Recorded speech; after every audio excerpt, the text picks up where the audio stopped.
Hi, everybody. This is Elektra Yao, immigration attorney for artists and entertainment law attorney. I'm here with you today on Wednesday to discuss art for the full month of June. I will be live every day to talk about artist visas and green cards for artists. And on Wednesdays, I'll be live talking about art and different aspects of the art world. And on Friday, I will be live talking to you about entertainment law. So everything you need to know about contracts to structure your project. So today I wanted to talk about online art galleries, which seems like I think people are talking about it as if it's a new concept. There are several online art galleries which are really, really good. Hi, Irish Rose. Hi, Christy. Thank you so much for joining on Instagram. But let's talk about them. Hi, Guillermo. Thanks for joining. Let's talk about online art galleries and what it means to display your work online. So I think when we think about art galleries, we all know about the traditional art gallery where you're exhibiting your work in a traditional physical space. And of course, because of COVID, we've kind of had to reinvent ourselves. And I think that right now there's a lot of talk about online galleries, but online galleries have been happening even before COVID. So just to give you like a very, very brief overview, every major museum has an online version of their collection. So the Louvre has a fabulous online art gallery, which it displays their exhibitions and their collections. So does the Met. And remember, all of this is free. So for example, the Met is donation-based. Most people pay about $20 to get into the Met, but it's a donation-based museum. So you could actually get in for a penny. And I've seen somebody enter the Met with a penny. So you have to pay to get into the physical space. But for an online art gallery or for the online version of the Met or the Louvre, for example, you don't have to pay anything to be able to see all the wonderful exhibitions and the beautiful artwork displayed in those physical spaces. Now, let's say you are a visual artist and you're interested in online galleries. Obviously, you're not probably going to be at the Met, at the Louvre, Saint-Georges Pompidou, or all these other fabulous museums, but you're thinking about being in an online art gallery. So I would invite you to ask yourself, what is different than putting your work on Instagram or putting your work on Facebook or putting your work on social media? So right now, for example, Artling is a really well-known online art gallery. You can go and show your work there online. But how is that different from social media? How is that different from displaying your work on social media? And are you displaying all of your work on social media? Should you or should you not display your work on social media?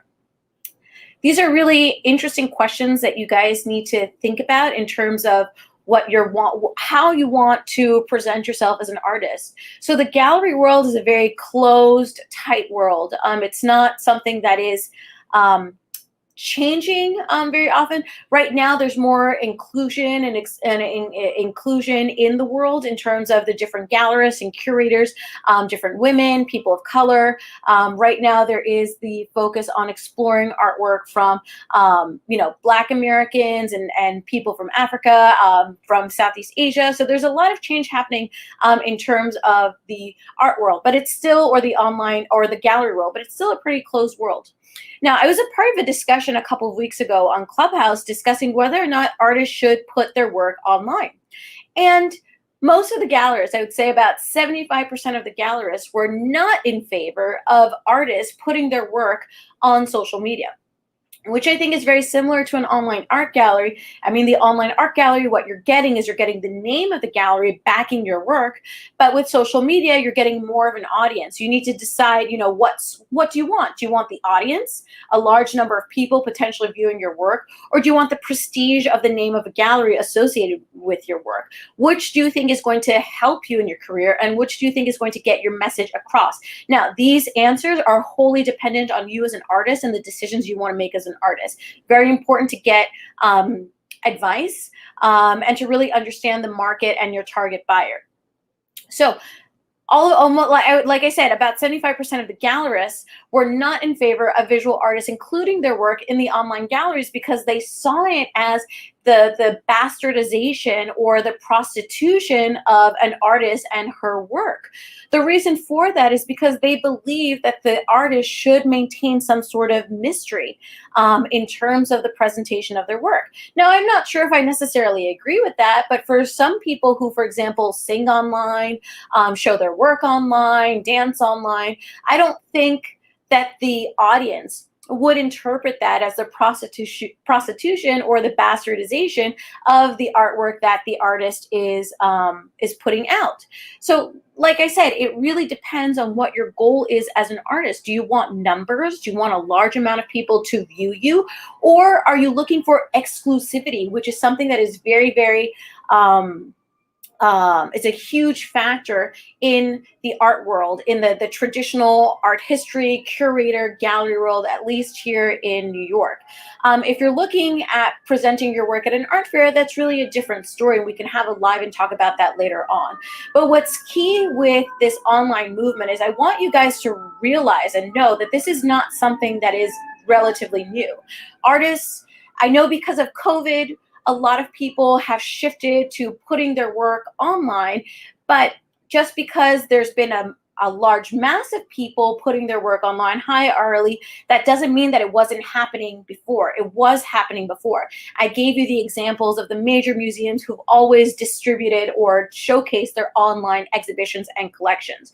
Art galleries or online art galleries I've used many times in the cases of my visual arts clients pre-COVID.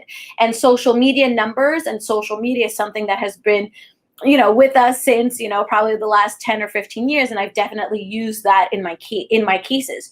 So although there is talk about, the popping up of online art galleries, it is not anything new.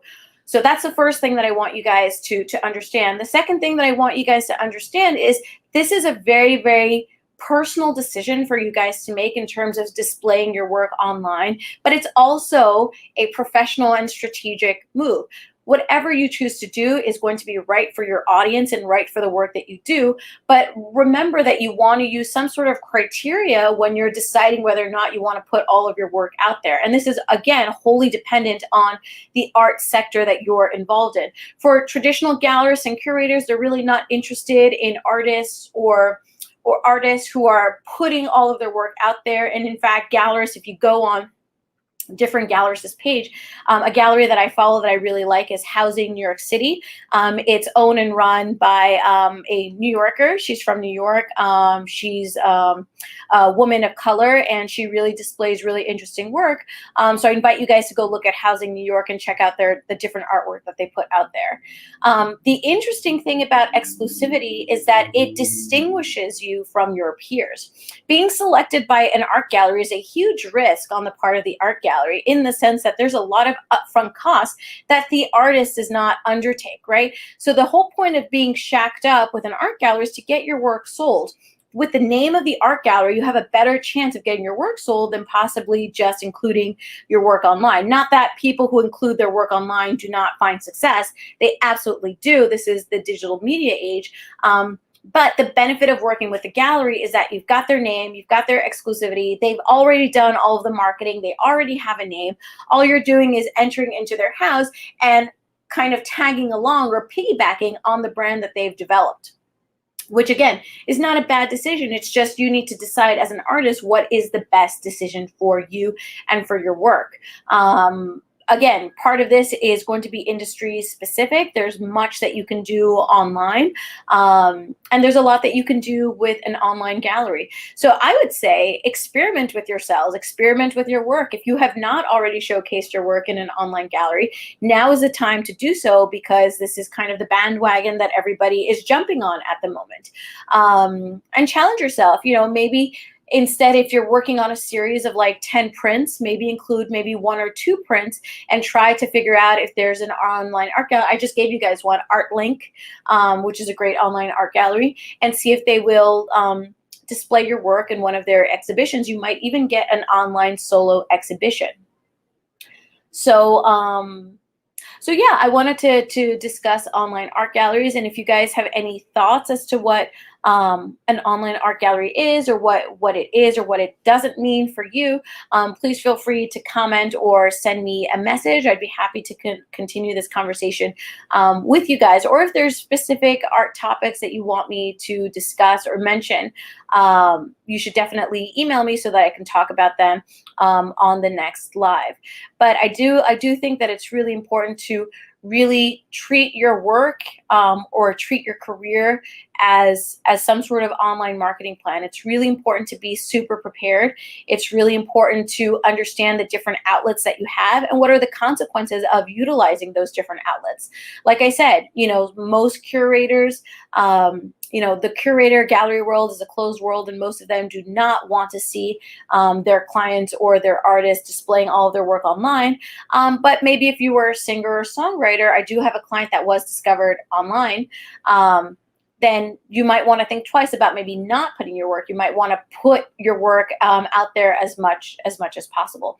But again, whatever decision you choose to make, do it with criteria and try to be strategic, because this is your career. There are lots of opportunities out there, but the more informed you are about the different outlets for your artwork, the better prepared you will be to showcase your work, to demonstrate your work, to showcase yourself as an expert in your field, and to get the most exposure possible. So thank you so much for watching. I will see you guys later today at 3 o'clock, where we will talk about the onboarding process once you've officially selected an attorney to work with for your O1. So that will be an exciting discussion, because I feel like a lot of the times clients, until they start working with an attorney, they don't know what's happening. So this is your opportunity to really know at least what my firm does in terms of onboarding a new O1 client. Thank you guys so much for watching on Instagram and on Facebook, and I will see you later today at 3 o'clock.